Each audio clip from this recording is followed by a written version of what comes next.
One of the more remarkable things about covering Bill Clinton was what I call his split-screen presidency. And this week, as he reveled in the role of global statesman, it seemed to make a comeback.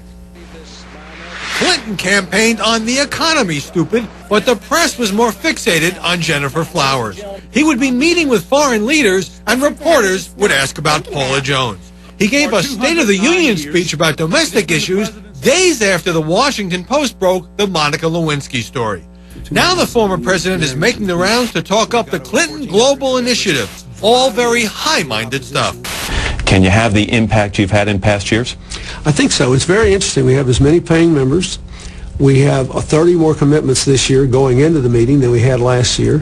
When you look back at the work the initiative has done over the years, what's the one thing you're most proud of? It is that we have involved so many people at every income level from all walks of life on every continent in this work and believing that citizens can change the world. But along comes Clinton's old pal, historian Taylor Branch, with a new book based on many hours of taped interviews during his White House years. When that hit the internet, we learned what Clinton had to say about why he risked his presidency by carrying on with Lewinsky. I think I just cracked. After Al Gore lost to George W. Bush, Clinton told his vice president he should have used him more in the campaign.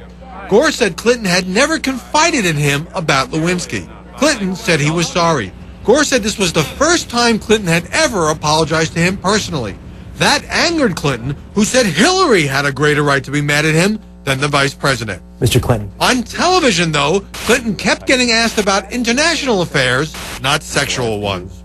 Are we ever going to get something concrete in the Middle East?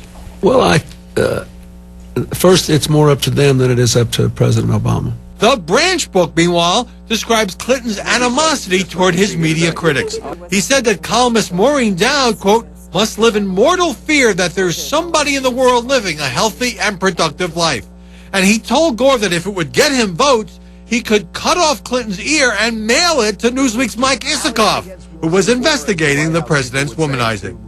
But that was then, and none of it seemed to intrude on the 5th annual meeting of the Clinton Global Initiative. I'm happy to report that we have more attending this meeting than ever before.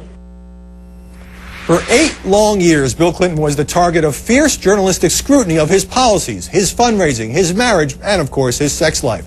Despite the media's predictions, he's pretty much stayed out of trouble as the Secretary of State's husband. But now his own voice on those old tapes is leading reporters back to the darker side of the Clinton years.